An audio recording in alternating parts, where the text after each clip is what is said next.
When I first heard about the idea of developing a game with such important and so many water locations, it did cause a little bit of panic, to be honest, because these things are traditionally very hard to do in real-time CG. But for us in this game, the ocean is such a pivotal location where many of the important scenes happen there. It was important to find a way to do it and do it well.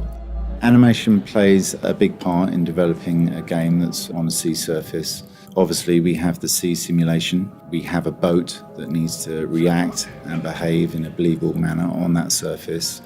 And then we have the characters that also need to react. In order to get the characters behaving realistically on the boat, we tried various different techniques of motion capture. We had performances completed on a movable floor, and that simulated the rocking behavior of the boat. All these different elements, the sea simulation, the boat rocking, and the characters all needed to work cohesively together for any given scene. We have a procedural sea surface that's used throughout the game. It can generate varying levels of storminess, so it can go from calm right up to a raging storm that we see in one of the levels. The system can tell where things are floating in the water and generate foam around them and generate wakes from boats and that kind of thing, so that really helped us. In terms of the underwater, we looked at using volumetric lights and mist to create this illusion that light is actually travelling through the water and diffusing and dispersing as it hits the water, which was quite a difficult effect to achieve. To capture the audio for the dive boat, we rented a small fishing boat, a similar size to the dive boat in the game.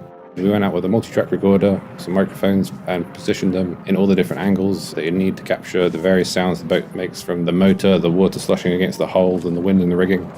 We got lucky actually on the day we went out recording. As soon as we left the safety of the harbour, a squall blew up and the waves got pretty choppy, which was great for the storm in the game. We got plenty of good source material, with the boat lurching and rocking about and creaking and groaning. Brought the audio back from sea, dried them out, and then chopped them up into loops and bits and pieces in a similar way you would with a car game, and then integrated those into quite a complex dynamic audio system that reacted to the movement of the boat and the weather systems and provided us some good results.